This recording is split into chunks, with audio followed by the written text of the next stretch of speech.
오는 21일은 제47회 과학의 날이고 22일은 제59회 정보통신의 날인데요.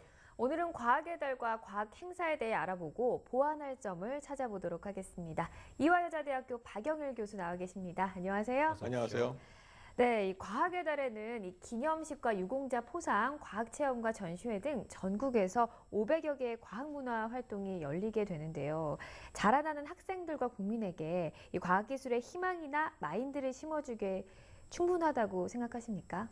예, 어른들은 이제 그 초등학교 다녔을 시절에 그 학교 옥상에 올라가서 전부 그 모형 그 비행기를 날려본 그런 경험들이 있으실 겁니다. 네. 또 최근에는 이제 자녀들을 데리고 어디 이 과학관 마당 같은 데서 물로켓을 쏘아본 그런 경험도 있을 것입니다. 이렇게 이제 4월 과학의 달을 맞아서 다양한 행사가 벌어지고 있는데요. 참 오래된 그런 행사입니다. 네. 다른 그 기념식과는 달리 보통 이제 일반 행사에는 기념식하고 포상하고 끝나는데 과학의 달에 관련된 행사들은 이 풍토조성을 위한 교육적인 행사들이 그동안에 많이 있었습니다. 그래서 예전에 그 교육에 관해서도 많이 했고 특히 경진대회 같은 걸 통해 가지고 꿈도 많이 심어줬고 네. 최근에는 그것이 이제 전시와 이 체험 행사로 많이 바뀌고 있습니다. 이제 너무 이제 그러다 보니까 이 똑같은 것들이 계속해서 반복이 되고 또 관련 예산이 줄다 보니까 새로운 것을 이제 새로 기획하지 못해서 많이 이제 식상해 있고 최근에는 이제 좀 시들해져 있는 그런 상황입니다. 그래서 최근에는 사실 4월 과학의 달 이런 것을 쉽게 이렇게 또 잘 느끼지 못하고 지나가는 것도 현실을 하겠습니다. 네, 말씀하신 대로 저도 이제 초등학교 때나 이제 학창 시절 때 4월의 달이 되면은 이제 과학 관련된 경진대회가 많잖아요. 그림대회도 그렇고 만들기도 그런데 근데 이런 것들이 이제 조금씩 좀 진부해지기도 하고 해서 좀 흥미를 끌지 못하는데 어떤 점이 좀 구체적으로 문제가 있을까요?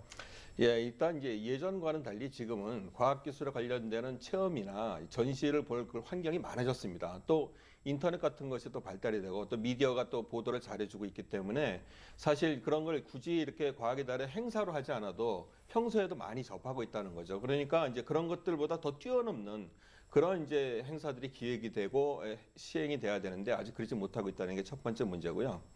둘째는 이제 예전에는 그런 뭐 경진대회에서 우승을 한다든지 또 이런 그 포상을 받는다든지 하면 인센티브가 많았습니다. 근데 지금은 이제 그런 인센티브가 많이 줄어들어가지고 그 매력이 좀 줄었다 이렇게 보겠습니다. 뭐 치열한 뭐 입시 경쟁도 뭐 그 원인 중에 또 하나가 되겠습니다.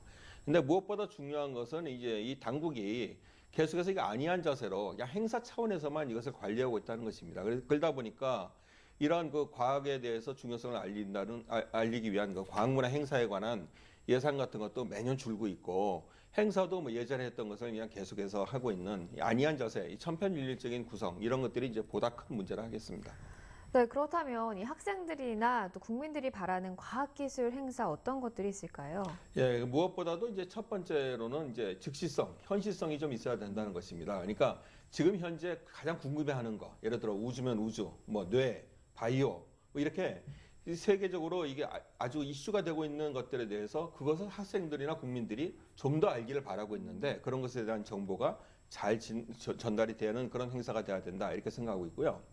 둘째는 이제 경진대회 이런 것보다는 좀 직접적으로 체험형을 넘어서 참여에까지 이르는 그리고 참여하고 공유하는 그런 이제 행사 기획이 좀 돼야 될 것이다 하는 것입니다. 그리고 내용도 역시 미래에 관한 것이라든지 미래 진로 뭐 발견이나 이런 데 도움이 되는 내용 이런 내용들이 좀 많이 있어야 될 것이다 이렇게 생각을 하고 있고요.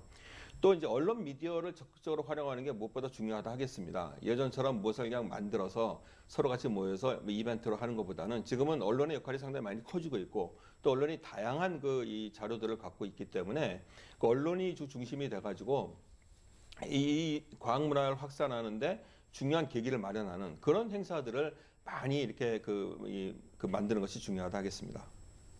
네, 이렇게 얘기를 해주셨는데 국민들이 이제 컴퓨터 과학이나 인공지능 또 여러 가지 과학 기술에 대한 이야기들이 많이 기대를 하고 있는데요. 이 정부도 과학 기술과 또 창조 경제를 강조하고 있습니다. 이거에 대해서 어떻게 개선이 돼야 될지 구체적인 말씀 좀 부탁드립니다. 예, 무엇보다도 이제 그 과학기술인 그리고 언론 미디어 이 두 파트가 적극적으로 참여해야만 이 창조 경제라든가 그 다음에 국민들에게 보다 다가가는 그런 과학 행사가 되리라 이렇게 생각을 하고 있고요. 특히 또 이 과학기술이 사회에 기여하고 있는 것에 대해서 좀 더 적극적으로 알리고 정확하게 알리는 거. 긍정적인 면뿐 아니라 부정적인 면에서도 적극적으로 알리고 그것에 대한 토론이 좀 잘 진행이 되고 이런 것을 통해서 우리가 정확한 정보를 갖고 미래에 대해서 설계할 수 있게 하는 거. 이런 것들이 가장 중요하다 하겠습니다.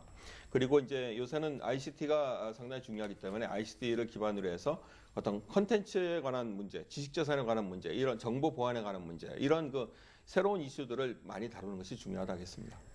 네, 지금까지 이화여자대학교 박영일 교수와 함께 과학의 달 과학행사에 대해 알아봤습니다. 오늘 말씀 감사합니다. 네, 감사합니다.